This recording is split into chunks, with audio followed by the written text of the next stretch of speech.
And I said, man, that hit me in the, it hit me dead center in the chest, because my first 10 years, I'm going to say 10, maybe 10. No, it's about 10 years. Damn, I've been teaching almost 20 years.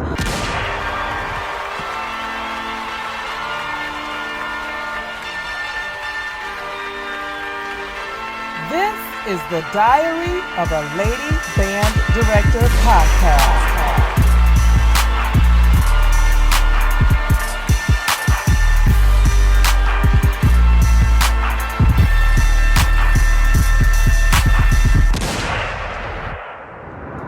I just thought that I left college and I should know how to do this. And I've been playing an instrument all my life, and I should know how to do this. And I studied music, and I graduated with fairly good grades. And I went to grad school, and I got a master's degree, and then another master's degree in curriculum and instruction. I should know how to do this. And the fact of the matter is I didn't know how to do this.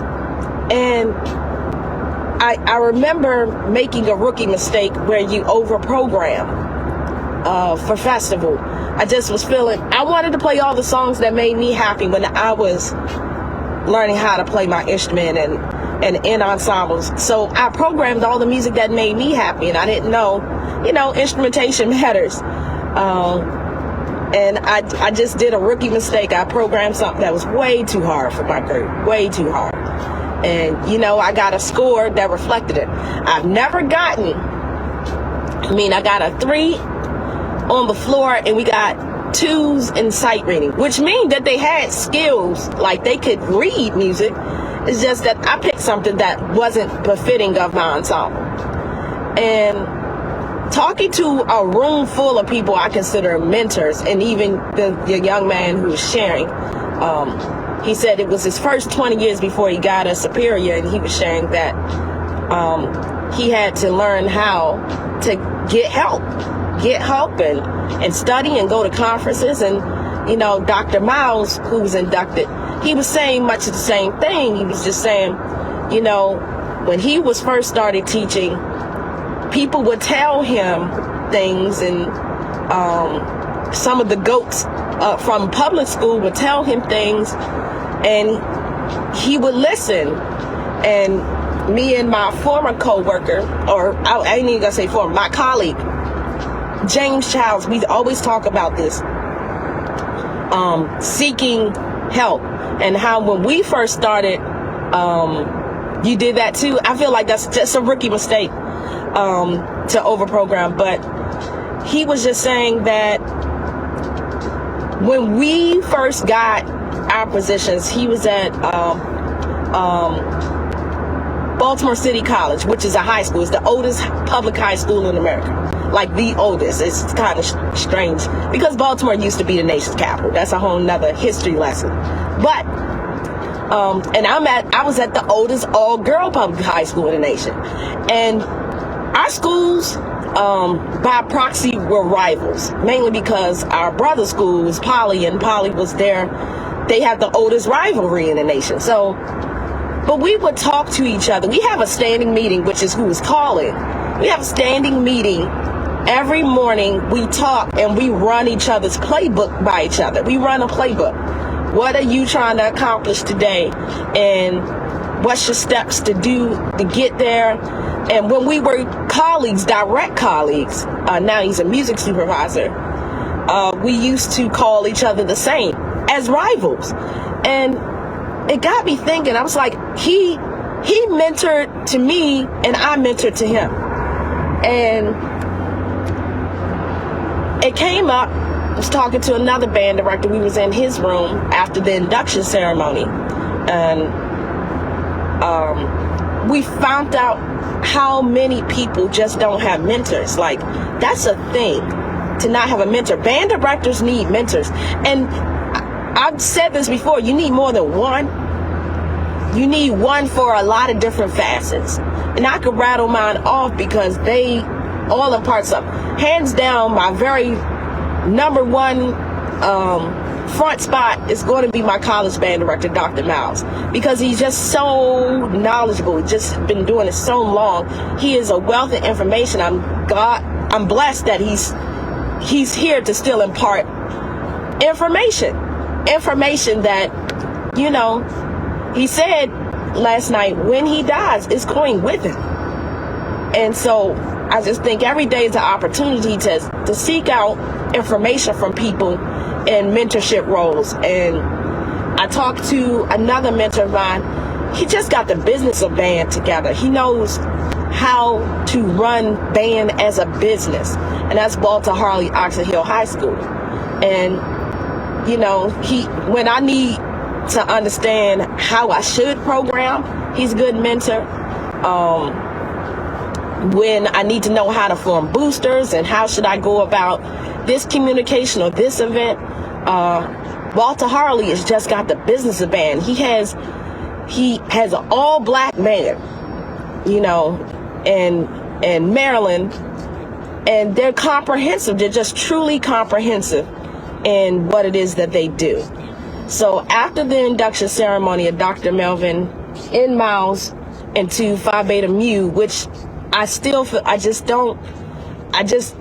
know they say don't compare, but I think what it is that I remember always being a kid in the seat, and I still feel like a kid in the seat when I talk to them. I still feel like the kid that just started playing Molly on the Shore. It was like, whoa, what the hell? I just always feel like that kid, and it's not a bad thing. It's a little bit of reverence. But it came up, we talked about the generations. You know, my parents are baby boomers. And I am a millennial. I'm a early millennial, which is a lot different than a middle millennial. I'm an early millennial, which means I'm really on the cusp of generation, Generation Y, Generation X, and being a millennial. And we still had this kind of reverence elders for the information that they've gained over time. Like, this is not saying that they've done everything right, but what we're saying is that they have information that could save you from some struggles that they may have come across. And we hear that as cliche, but as a band director, I watch generations. I have a baby boomer, quote unquote, as a mentor, and I'm a millennial, and I mentor people, which, you know, at least from the lens of how far I've gotten. And then I think about, oh, come on, I have to say it, because my mentor told me we need to tell them. Generation X, there is a notable thing about y'all that I'm gonna do the compliment sandwich. I love how Gen Z stand up for themselves. They set boundaries. Those are all things that my generation, I don't know if we did a good job at with ourselves, and we're just learning that in our 40s. But where I really I'm just saying, Gen Z, sometimes y'all just don't listen. And y'all are quick to feel like someone's attacking you for giving you information. And I know the whole thing is not warranted, but you know what, damn it? Sometimes unwarranted advice is exactly the advice you need to hear. I think about how many times my mentor said something that I did not feel good about hearing, but it was right. And not only was it right, but it saved my life. So what if he had just said, you know what, she didn't ask me to tell her this, so I'm not going to tell her. You know, if you see a kid running to the street with the eyes closed, you're going to do something to try to prevent them from getting harmed. So I get it. I know I don't feel like hearing this. Y'all old. I've heard y'all old, whatever's. y'all just don't understand us. And you know what? Some of that may be true, but they say there's nothing new under the sun. There's almost no struggle that you have that somebody else on this earth hasn't had and overcome. Almost no struggle, almost. And so Gen Z, sometimes y'all fight battles by yourselves that you don't have to if you just had a mentor. And like I said, I have a few. I got a few. Like I'm gonna name again, Dr. Miles. Anytime I had a hard day at work when I first started teaching, I mean just a bad, a cluster F. It's just not, the lesson plan flopped. What I was trying to teach flopped. See, these are the transparent moments that we need in this craft. We need people to know that every day is not a superior rating sounding ensemble. It's just not. I don't care how good you think you are. There is always a rehearsal where it is not going the way you planned. It may not completely fall apart, but your expectations of what you was going to get done and how the students were going to sound just ain't it on that day. And every time I had that moment, my school was right on Cold Spring Lane. If you know where Morgan is on East Cold Spring Lane. My school was at the heart of it, between the dividing line between East and West Cold Spring Lane. So it was right there. So in 15 minutes, I can drive to Morgan State. I could go to his office and knock on his door, unannounced, and just be like, and be sitting there, and he would say one thing, and I'm like, damn.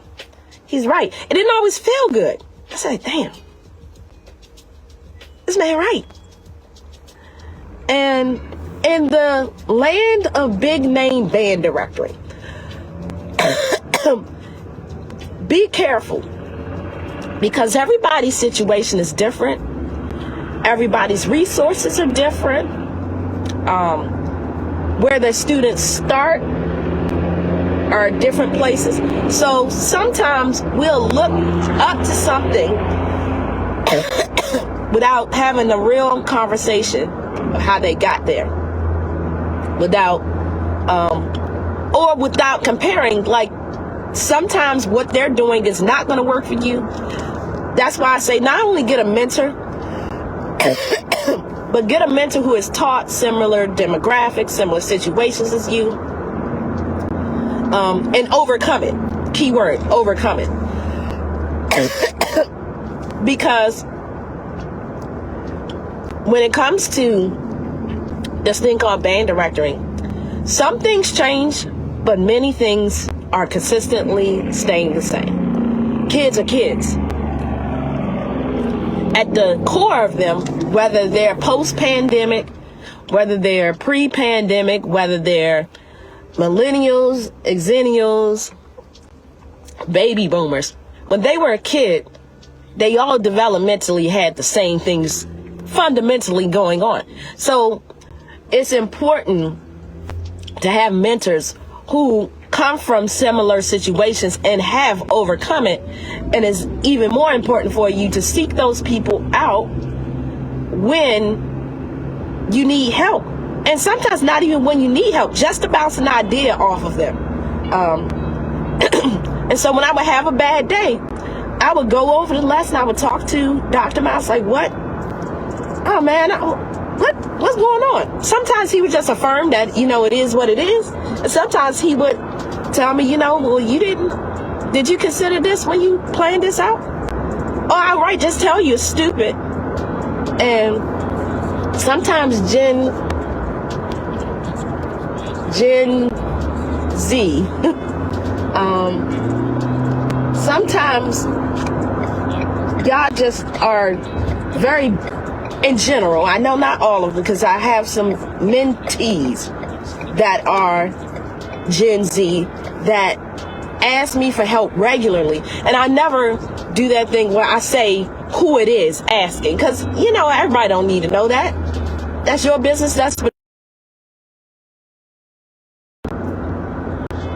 just seems to be this, I got it. I don't need though, I got it. And then I'll listen to them do something. I'm like, they about to do a rookie mistake. And I witnessed it a couple of times this year as an adjudicator. And I had to go, and this was tough. I had to go on the stage and do these on-stage clinics, which is a real I had to do on-stage clinics for the first time in my adjudicator career, which is now I'm adjudicator, which is, again, it's kind of strange to me because I feel like I ain't done nothing yet. I'm still learning. And I had to do an on-stage clinic after a fellow educator did not do too well on the stage. And I remember that moment because I've had that moment my first year teaching high school where I overprogrammed. For the size of my ensemble, I just overprogrammed, and it was just, we got a 3. I'll say we got a 3. And so I came on the stage and I did an on-stage clinic, and instantly, and I think I did this one in Frederick County, where there are not a lot of black women band directors. Not a lot of black women band directors. So it was another sister. And I was like, ooh, this is not going to feel good because I'm going to get up here and I'm going to fix everything. I'm going to fix a lot of small things very quickly. And they're going to sound better. And I knew they're going to sound better because I did this. And when she, I did the clinic and I just adjusted a few things. So a lot of it was simple. It was posture, hand positions, attack and release of the note. A lot of it was small stuff. And let me get over here. It was small stuff. And I could see that she was going to cry. Like, I said, that hit me in my feelings. I said, oh, she's going to cry. And I remember that moment. And I watched somebody else kind of have that same moment this year on the stage. Another fellow sister. And I was like, Dad, why don't they? And one a little closer to me. And I was like, why don't you just call somebody? Like, in our conversation last night with Dr. Miles, I said, you're sinking. Like, I said, you're sinking. This is that moment where you just don't know what direction to go and what you're doing wrong. But you don't like how it feels because now it's kind of exposed through your students. Because students are only going to do what we teach them or don't teach them. And that's why, some people just choose not to go to assessments. No matter how long I had a band, whether they'd only been playing 6 weeks, I used to take a group, put them on the stage after 6 weeks of playing. Because they came to me once a quarter. So whatever I had in January was my adjudication group. They were going to go on stage for assessments. That was going to be it. And I would do it because I still wanted the feedback. Didn't care about the score. And so I saw the sister, I could see her on the crowd, she was dabbing her eyes. And I said, yeah, she's sinking. And so I made sure afterwards I went up to her, I said, here is my card. Anything you need, the door is open. Here's my email address. I have been here before. And she kind of smiled, and I gave her a hug on the stage because I could tell she needed it, and I left. I didn't leave tearing up the kids and making them feel bad about themselves or her. And I think that's the fear with some people with getting a mentor is because they're afraid of getting their butt handed to them. It doesn't always feel good. And, sometimes you need the advice to have a bite to it. Sometimes it doesn't need to come out, completely warm and fuzzy. Sometimes you just they need to shoot straight from the hip. And Dr. Miles, why he's a very important mentor to me, very, very, very important, because I've gotten this far because of him and the Walter Harleys and the Anthony Towns and the Roosevelt Pratts and the Patricia Hopkins. was the first black woman band director I ever met. And she is killing the game in a male-dominated field. She was killing the game. Her group was getting ones, and they could just play. She had a way of getting foundation into students and she was such a strong personality on the podium where she just not gonna take no, and not screaming and hollering at kids or anything. She just did it from an inward strength that I knew as a woman band director I can only get from another woman band director. So when the woman band director on the stage she had her moment, I said she needs a different type of mentor. She needs to be uplifted. She needs to be affirmed in the things that she is doing right, and assisted in the things that she can do right if she just changed some small stuff. And that's why those mentors are so important. It's important to have so many different types of mentors. And that conversation, I tell you, the ceremony started at 7. We were walking out of there at 10 o'clock. Out of there at 10 o'clock because the conversation was so enlightening to me. And time is not on our side ever. So if it's a moment to gather information, the clock stops. I need to go somewhere, stops, and just take a moment to listen to somebody, just a moment. So Gen Z, my mentor, told me to tell you, get a mentor, listen. Don't disregard just because they're not popular. That's another big one. Listen, band directing has become so commercialized. I think people aspire for the commercialism without the work that it takes to actually just be good and stand the test of time. Beyond YouTube and band clips and stuff, down in the dirt in someone's classroom, somebody is just teaching their ass off. Anthony Towns, who I got to sit under for the last 2 years, so I could go back into band directing better.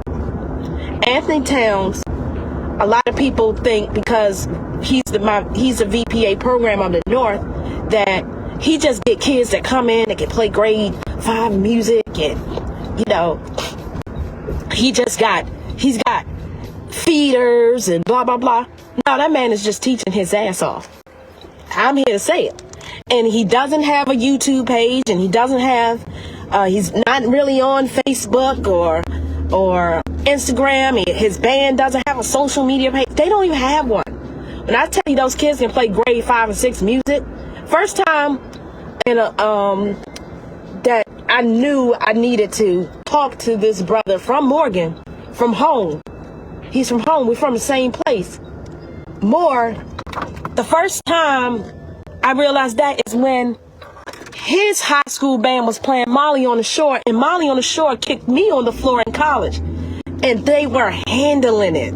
The clarinets were a black and brown group with no social media page, no Facebook page. They were handling Molly on the Shore. I'm supposed to, let me ask him, because I don't want to do that thing if he don't want it out there. But what I'm telling you is, if I find it, they were smoking. And after sitting in his band room, this man still pulls individual kids in his office and sits and plays with them on whatever instrument they play with. That's what I got from my very first band director, Roosevelt Pratt. Get on the horn and show them. I can show you better than I can tell you sometimes. And he gets students that need to switch instruments because the instrument they come in ain't it for them. And he still gets on the instrument with them and play. He's a percussionist. He know their fingerings. He know their tendencies. He's well studied, and he doesn't have a doctorate. Nothing against people with doctorates. They did their work. But there's so many people, so many gems still on this earth that just know how to teach and know how to teach band. And I was just like, this conversation is so needed. I gotta go live today and talk about it. Get a mentor, Gen Z. If you are not getting the scores you want, if you can't play the music that you desire, the kids aren't producing the way that you want, your parents aren't responding to you the way that you want, get a mentor. And yeah, you do have to be selective, because you don't want somebody who's going to be giving you advice on one end and tearing you down, another end publicly and stuff like that. No, but just get a mentor. Get a mentor. Ask a question. See where the rabbit hole takes you. Call them up, email them. But don't go through this life in your classroom as a band director not seeking help. And what I got from the band director that was sharing that it took him 20 years, but what changed is he got a mentor. And he started going to conferences. What I got from him is he probably could have achieved those things sooner had he gotten. I attest that whatever I've gotten, whatever I've achieved is because I at least got a mentor. But then I think, what if I had a mentor from the start? What if I had tapped into those sources? And I did. It took me a couple of years, but don't struggle alone, and don't let internet hype tell you that you good. Because some of y'all, I'm just going to have an opinion. This is my opinion. Some of you think that what you're doing is good, and really, you just got a buddy system. You got a friend, and I don't like friends like this, that's telling you you're doing good and you're not. Or you could be doing better, but they want to ride on your coattail for clout, so they don't want to piss you off, so to speak. So they won't tell you, yeah, but them saxophones are out of tune. Yeah, but this is not saying that my groups play perfectly or whatever. And I told Dr. Miles, I said, Miles, I started, he asked me, why did I stay at Western so long? He said, I don't understand why y'all stay places where it's not working so long. And I told him, I said, the principal told me that she didn't want a band, basically. She told me that her first day, that it was not going to be all about the band. And I just had to prove her wrong and prove that she needed a band. And she fought me every day for 10 years straight on being a band director. And I just dug in 10 toes down. And I said, the other reason I didn't leave, I said, because people started saying, the mumble, she's an awful band director. And he looked at me like, what? I said, yeah. I said, people have said I was awful band director, and I don't deserve to be where I'm at. I don't deserve to be at Suland. I just deserve. But I realized after being at another VPA school, the title VPA don't take away the fact you still got to teach. The band director that was there is a good band director, and I just following in. I'm just another band director that's going to also be a good band director there too. But that's what I want to leave y'all with today. I'm on my way to another band director school because I need to get some books, borrow some books from him to help my students be better. Not too proud to ask. I'm not too proud to beg. I've ordered stuff, but it's going to be a while for it to come in. And I said, all right, I'll see you in the morning because I got to get these books. And then after this, I'm going to go get my passport. Because of mentors, good mentors, I'm going some places, and I'm gonna impart some of that knowledge onto some other people who are not who are black or brown, and I'm excited about it. And it's all happening on my birthday in January. So I ain't going to no band battles, y'all. I ain't going to no band battles. I'm gonna go learn how to be better at this through an opportunity that was bestowed upon me. And I'm going to do it with a passport. And if I hadn't listened to mentors, I know it wouldn't happen. So that's, if I can give a testimony, it works. It works. And I don't care what other people think about me. I'm like, where's your international invitation at? And that's a little pompous, but sometimes you gotta be in this world. Y'all have a blessed day. Share. I know we're getting used to the Diary of a Lady Band Director page, but you know, it's still good information. It's uploads on YouTube, you know, and still go to Passionates Network. Still type in Diary of a Lady Band Director and get these car confessions. Have a good day.